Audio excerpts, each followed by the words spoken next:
ចាំបានទេកាលពីយើងនៅក្មេងវ័យតែធ្លាប់អោបយើងតាំងពីរាងកាយយើងនៅខ្ចីបបអង្អានតែលោកតែឆ្វេងទៅកងបីទូប្រុសឬស្រីលោកឲ្យស្រឡាញ់ដូចគ្នាធ្វើយ៉ាងណាពេលដែលគុំគុំវិញវ័យឲ្យខំសិក្សាស្រវាវិជ្ជារៀងរាល់ថ្ងៃចង់ឃើញអនាគតកូនថ្ងៃមុខអបប្របីនេះហត់ចិត្តកាយមិនព្រោះphảiជួបនឹងបញ្ហានឹងចាំបាត់ទេ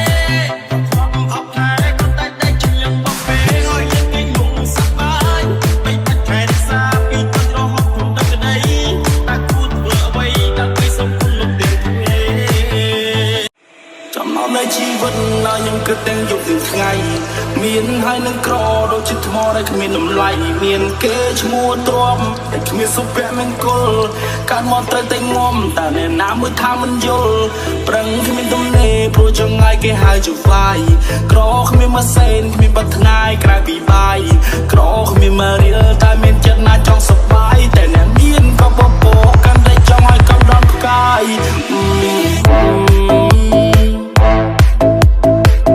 ច្រើនបញ្ហាច្រើនមិនដែលរីកទេសល់លុយតិចគិតពីសេដ្ឋកិច្ចគុំទៅផ្លាច់តាមគេអត់លុយងប់ជីវិតអ្នកជុំដូចគេចាប់ឡងសេចាយច្រើនធ្លាប់វាអត់លុយរាប់មិនស្អុយអង្គុយជេពេលដែលអ្នកធ្លាក់គ្មានអ្នកនៅចិត្តពេលដែលអ្នកខ្ពស់ជុំវិញខ្លួនសន្តែមិន Let me tell you one fact នេះគឺជាការពិតនិយាយពីការគិតខ្ញុំនិយាយឲ្យអ្នកគិតលុយឲ្យរស់លុយឲ្យស្លាប់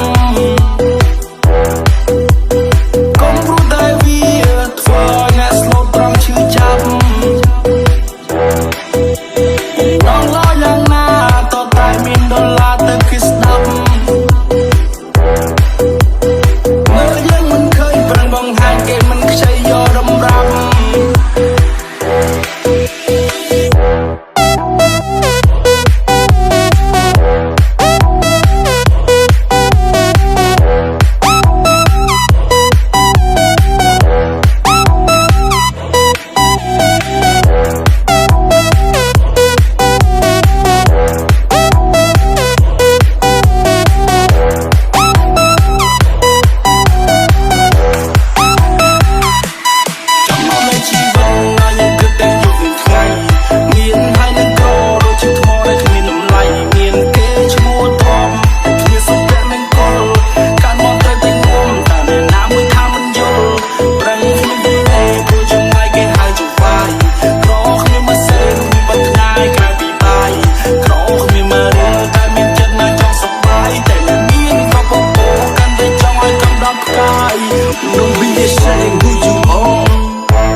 Don't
សម្រាប់ចិត្តធ្វើចំណា